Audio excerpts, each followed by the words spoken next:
Krishna Avatara was considered as a complete avatara or a complete incarnation of God.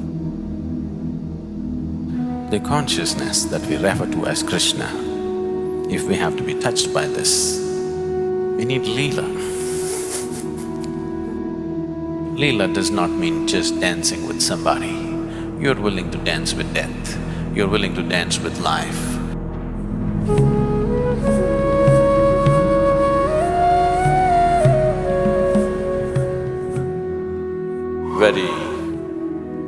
Very few human beings ever get to be placed in as complex situations as Krishna was placed. In one human being's life, going through the variety of situations that he went through is generally, it doesn't happen to most human beings. And in all these situations that he was faced with, the clarity of vision that he exhibited and the certainty about his ability to discern as to what is true and what is not true, the clarity that he brought to people around him, people began to experience him like godlike. So he was proclaimed as an incarnation and a complete incarnation. For those of you who are not familiar with this,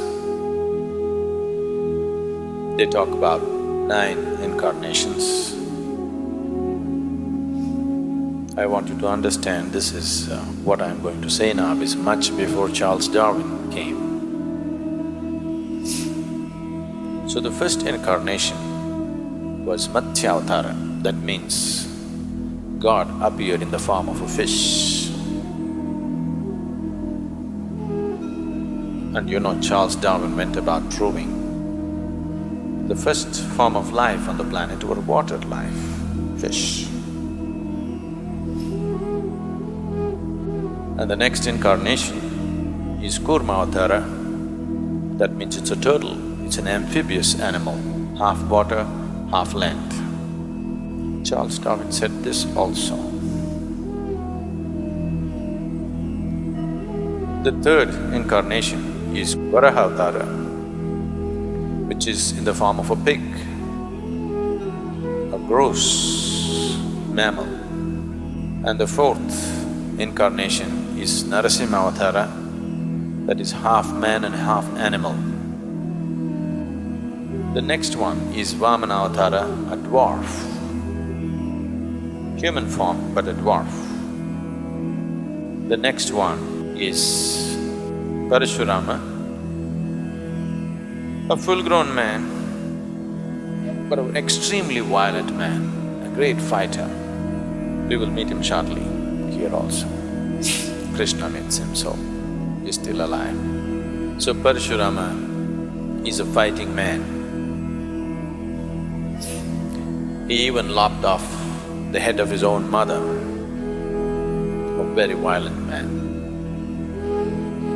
The next one is Ramavatara, a very peaceful one, but very unidimensional kind of man.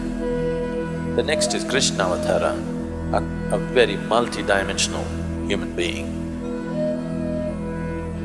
So Krishna Avatara was considered as a complete avatara or a complete incarnation of God, not just one aspect.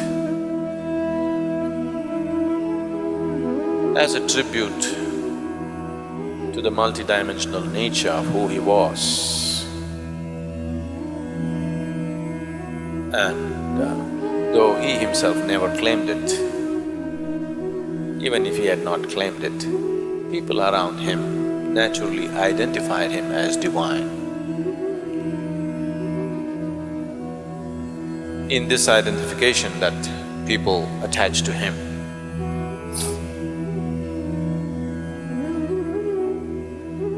the whole culture